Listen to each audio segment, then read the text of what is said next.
Hi you guys, I apologize for the last video that got our marshmallow fondant tutorial cut off. So I know now that I need to be kind of snappy about all this stuff and get to the point. So here we are. I left you with kneading the powdered sugar in with the marshmallows and making a kind of ball of dough that you will take out, which I have here, and start to knead on your work surface.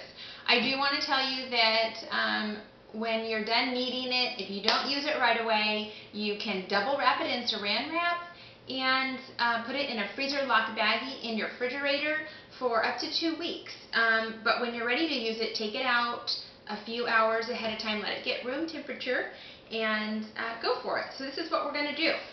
We're going to Crisco up our work surface a little and put some cornstarch down so that your fondant doesn't stick. Okay, you're going to also do the same thing with your rolling pin and make sure your hands have a nice film of vegetable shortening on them also. Okay, so you're going to knead your fondant a little once you get it out of your fridge and it's gotten to room temperature. It's nice and pliable. And then I'm going to show you how to color the fondant. I am using red fondant for the next cake that I'm doing. So I have done a little bit already. This is also the leftover fondant from the last video here. And I'm just going to, all I did was cut it with this Wilton cutter that you can get at Michael's. Makes a nice cut. I'm just going to show you how I color. These are colorant gels. Of course it's red. They come in every color you could imagine, even flesh tone for when you make your people or whatever you do. Red and black, however, are really hard to get to a really nice deep consistency. So AmeriColor brand is actually better, I found, than the Wilton brand that Michael's carries.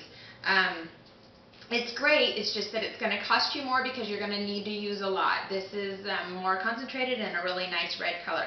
So you just take your fondant, put a little colorant in here, and your hands are going to get kind of gory looking, but warm water and soap will take care of that for you later on when you're done. Okay, so you're just going to keep folding it over the gel and kneading it with your hands. And if it starts getting sticky on you, you need to add some more Crisco or vegetable shortening to your hands, okay? See, ooey, but you can wash up just fine after you're done. Okay, so my red that I'm going to do for the cake is going to have to be a really candy apple red. So I'm going to end up needing a lot of this stuff. And then just for FYI too, if you happen to use a lot of red or black for your cakes for whatever reason, satin ice that you can buy online does make fondant that's pre-colored, any color you could think of. So, you know, you can purchase your 5-pound bucket of red fondant if you use it every day and you don't want to do this. But like I said in the last tutorial, the marshmallow fondant tastes so good. Okay, so you just keep kneading until the fondant is colored through and through. I do need to knead it more, but for the video purpose of this, I am going to just kind of start rolling it out. Okay? So you'll just put your rolling pin in the middle and press out one direction and flip. The cornstarch dissipates into the fondant after a while, so don't be scared if you have a bunch of white on over your color. It comes off, it can wipe off easily. So you'll just keep rolling your fondant until it's the shape that you need. And make sure your work surface, if you need to, add more cornstarch because you don't want to go through all this trouble and then try to pick up your fondant to put it over your cake and it sticks to your work surface and then you have to wad up the fondant and start all over again. It's not fun. This whole cake making is a very timely process as it is, so you want to not mess up as much as you can. Okay, so anyways, you see how nice and flimsy this is, and it's easy to work with, and you have your fondant.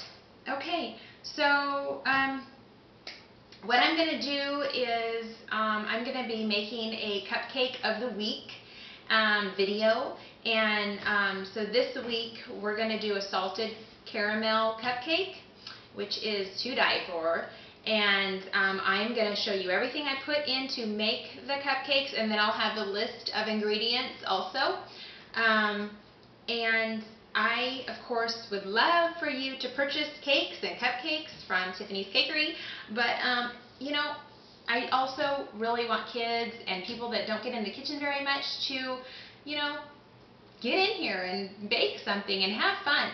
I just want to encourage everybody to do that. So I also want to thank all my friends and family for supporting me through this new endeavor of mine, and I'm having a blast. So stay tuned and watch my next tutorial. Thank you. Bye-bye.